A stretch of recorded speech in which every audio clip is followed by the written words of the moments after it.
Imagine you're driving down a country road, miles from anywhere, and you see it. An old farm property, the house leaning slightly, the fences collapsing, and a large sway-backed barn whose roof is surrendering to time. It's a scene of beautiful decay, a place that feels like it's been forgotten by the modern world.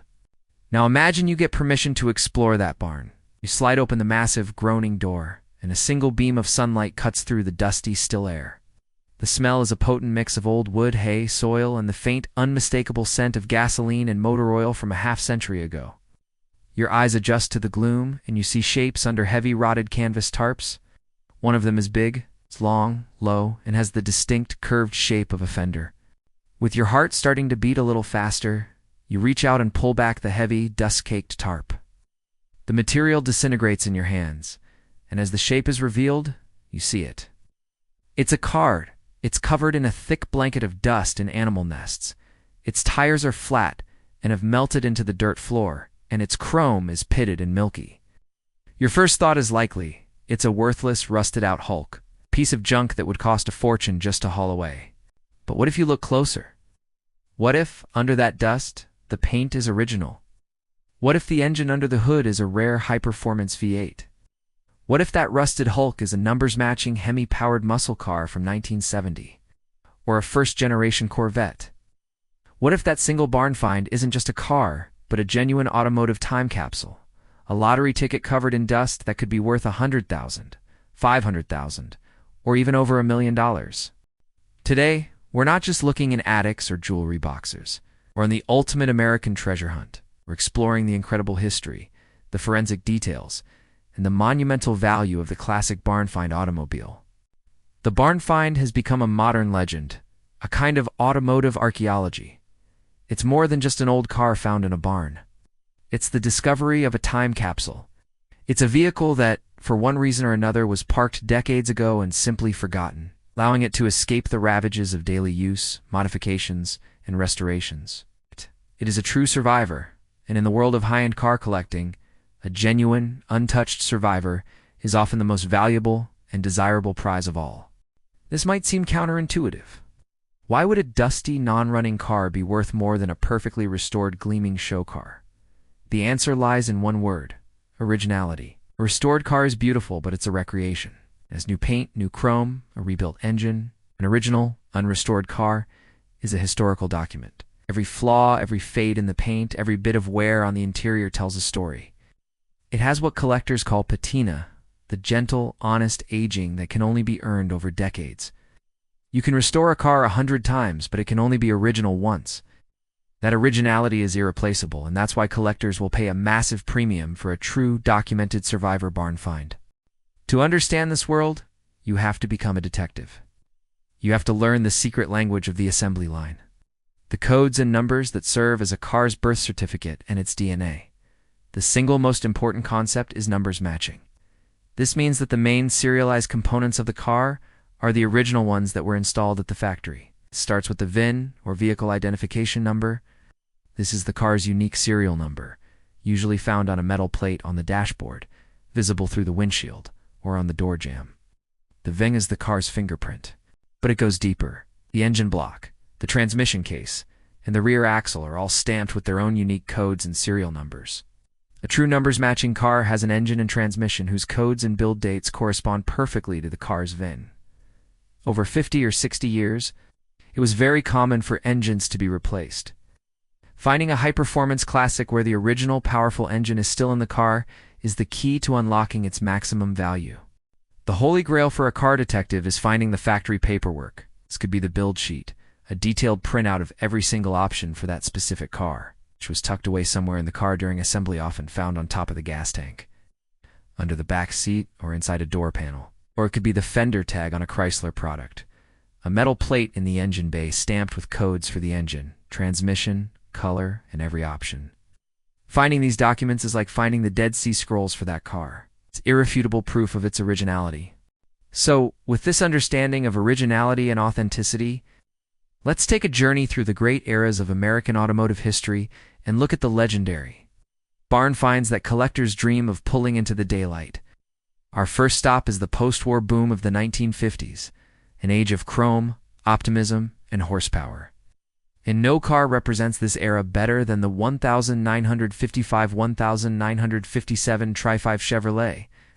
While all 3 years are iconic, the 1957 Chevrolet Bel Air is the undisputed king. It is, for many, the quintessential 1950s American car.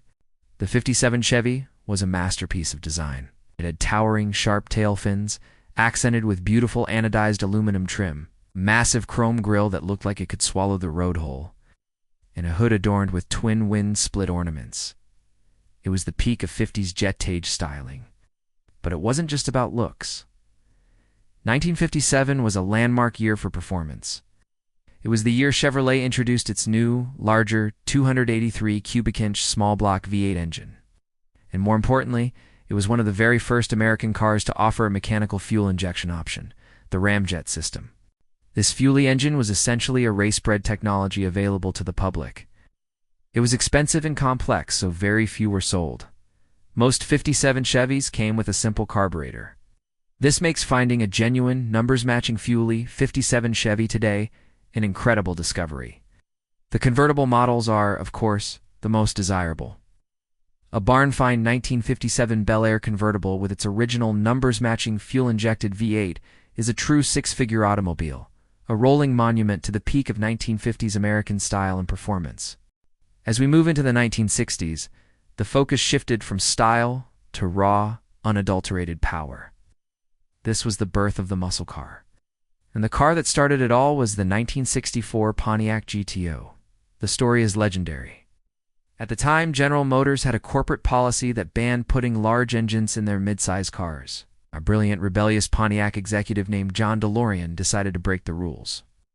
He and his team took their powerful 389 cubic-inch V8 from their full-size Catalina and secretly stuffed it into the lightweight, mid-size Pontiac Lemans, creating a package they named the GTO. It was an instant sensation. It was a car that was all about two-stoplight dominance. The GTO was a wolf in sheep's clothing, and it launched the muscle car wars. Early GTOs, especially those with the desirable tri-power option, a set of 3 two-barrel carburetors are hugely valuable. Later in 1969, Pontiac introduced the Judge, an even more outrageous performance and appearance package for the GTO, featuring wild graphics and a massive rear spoiler. Finding an early numbers-matching tri-power GTO or a genuine GTO Judge in a barn is a discovery of a true American icon, a car that represents the rebellious spirit that defined the 1960s. While Pontiac was creating the muscle car, Chevrolet was perfecting America's only true sports car, the Corvette. The Corvette has been a legend since its inception, but 2 generations are particularly prized by collectors. The C1 Corvette, from 1953 to 1962, represents the beautiful, solid axle era. The very first 1953 Corvettes are the rarest, with only 300 hand-built cars produced, all of them in polo white with a red interior, but the real performance and style came in the late 50s and early 60s. But for many, the most beautiful American car ever made is the C2 Corvette Stingray. Produced from 1963 to 1967, and the undisputed king of the C2 generation is the M2. The M2. 63 split-window coupe. For 1 year only, the rear window of the coupe was divided by a spine, creating a stunningly beautiful but impractical design feature that was removed in 1964, making the 63 split window a 1 year only masterpiece. But it gets even better. During the C2 era, Corvette's chief engineer, Zora Arkas-Duntov, offered a secret, barely legal racing engine option known as the L88. It was a full-blown racing engine with over 500 horsepower, yet Chevrolet deceptively underrated it at 430 horsepower to discourage street use. Only a tiny handful of cars were ever factory-equipped with the L88 engine. A genuine, documented L88 Corvette is a potential million-dollar car.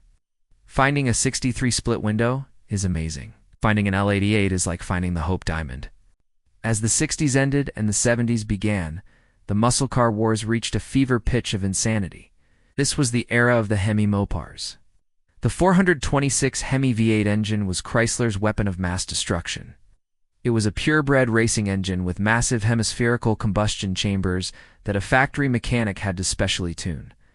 It was an expensive, temperamental beast, and it was the most powerful engine you could buy.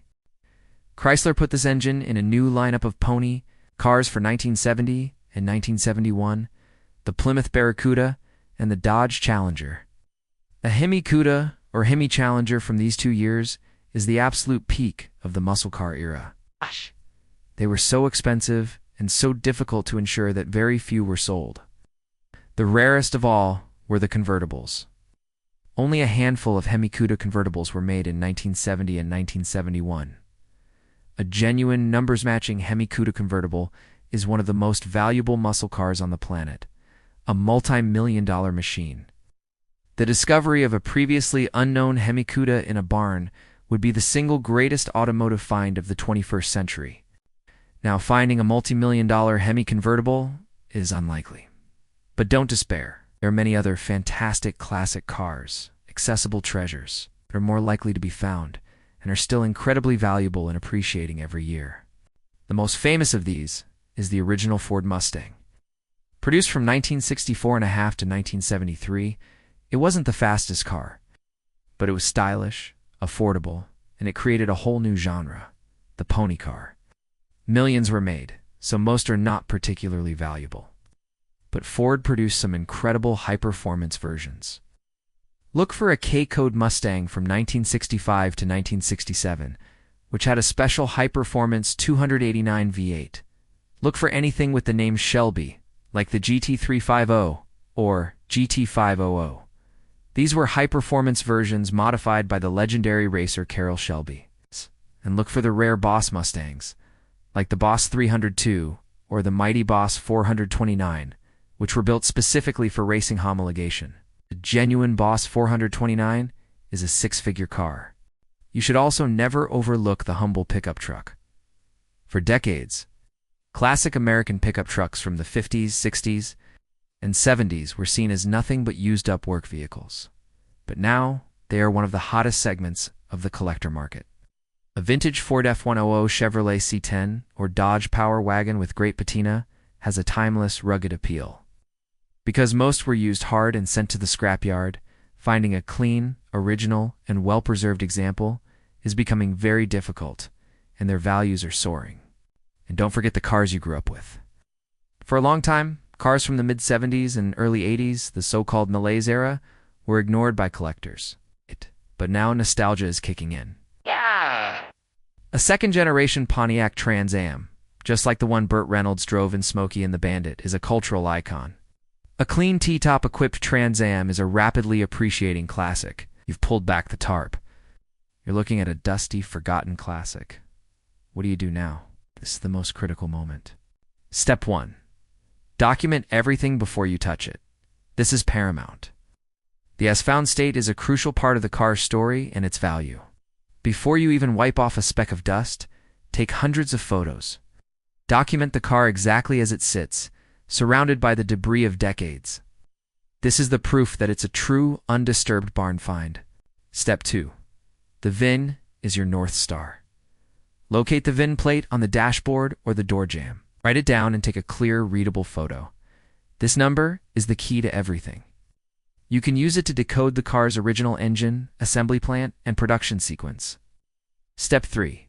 Become a detective, not a mechanic. Look for clues. Gently open the glove box. Are there any old registration slips or service records? Carefully look under the seats or on top of the gas tank for that precious build sheet. Look in the engine bay for the Fender tag.